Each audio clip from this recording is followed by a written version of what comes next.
Good morning, guys. Today is Friday, February 15th. Hope you all had a good Valentine's Day. Now let's do a quick market update and recap on what's going on. So let's take a look at the S&P.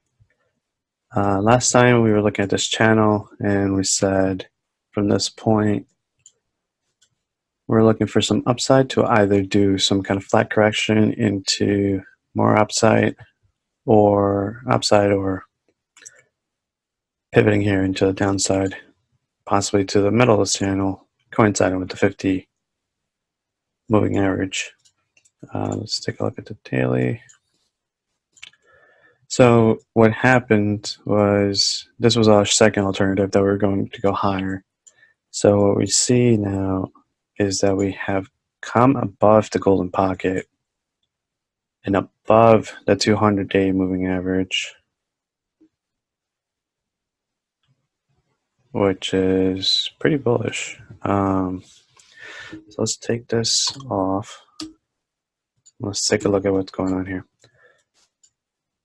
So here's some indicators I'm going to start using now in this channel. So we're looking at the RSI.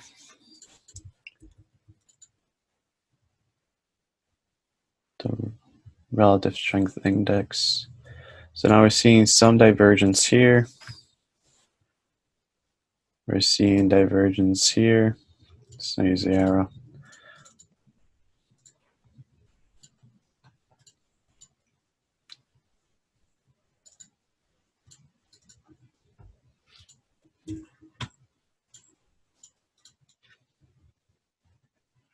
And CMF, which is basically your cash flow,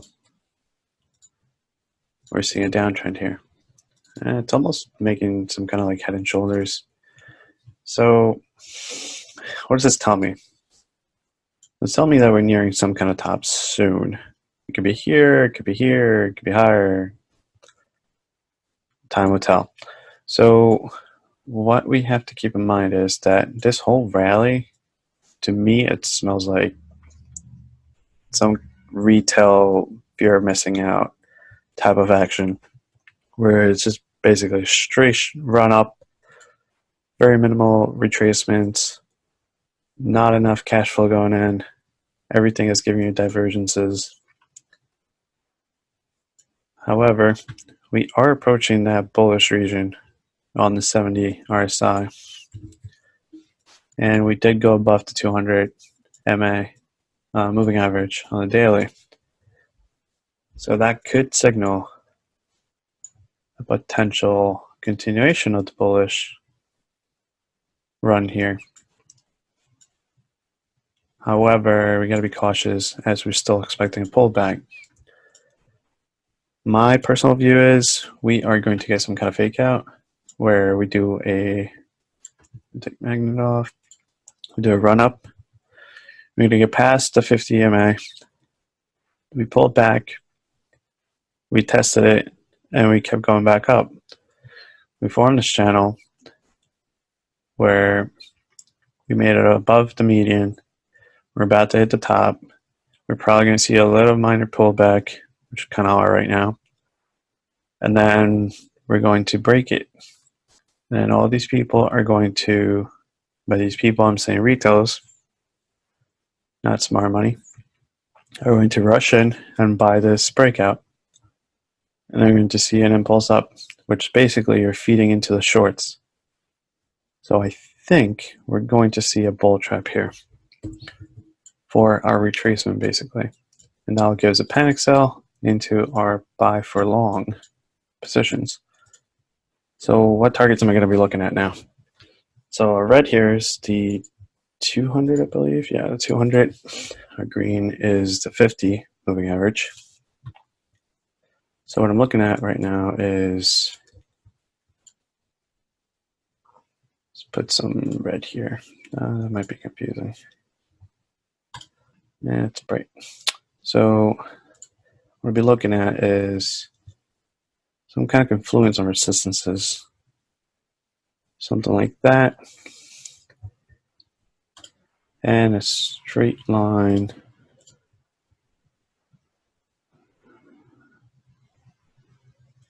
something like that. So what am I seeing? So I'm going to be looking at this 200 to potentially hold or break just below it, but the golden pocket to be some kind of support. And then we're going to go up to the channel. We're going to test it. We might retrace a bit, but we're going to break it and eventually hit this confluence zone right around here.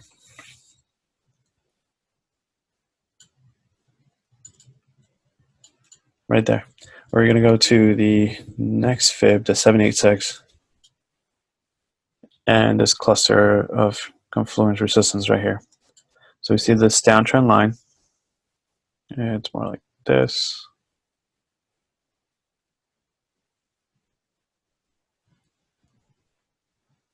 Yep, something like that. I like to read the 4 hour.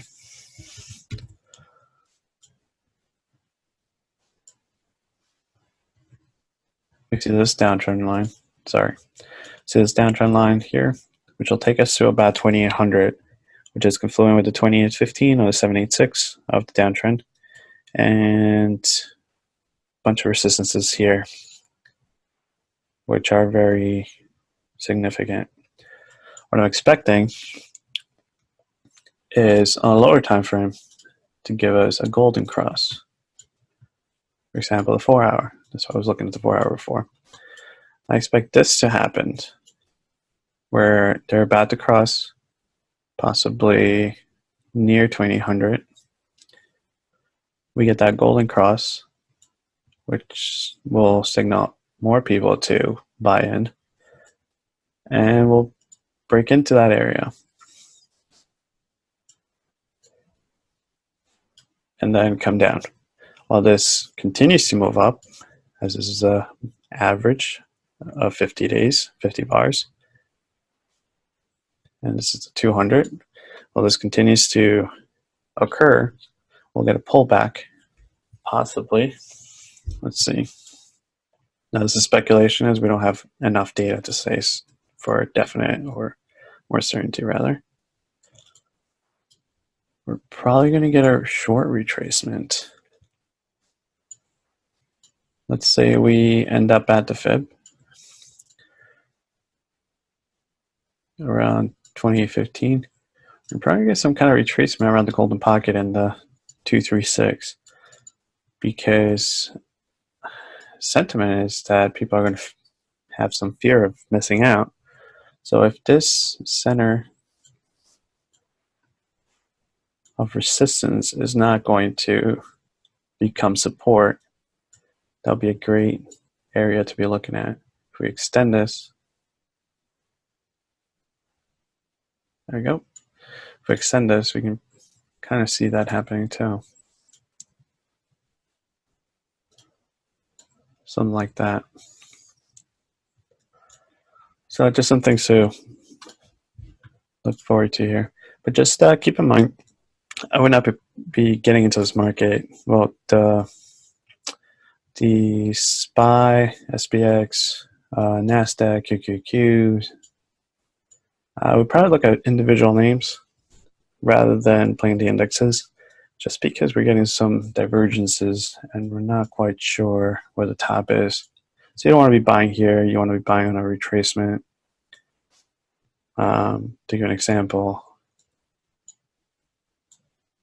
again, not the same situation, but similar. So you get this run up like here, you get a bull trap, comes down, you get some fear, it's very impulsive. You want to buy on the retracement and get some profit. You want to be buying up here in hopes that, oh, we're going to reach the target, but we don't. That would be a bull trap. And it's possible that this will run up, hit a target, and retrace the whole way. So we got to be cautious. And because of the bullishness that's going on right now, I would not be playing shorts either, as it is very likely that we're going to get a short retracement. It's not very profitable. The risk to reward is just not there for me personally. All right, guys, to be a quick update, I'm going to make a couple other videos to take a look at other stocks.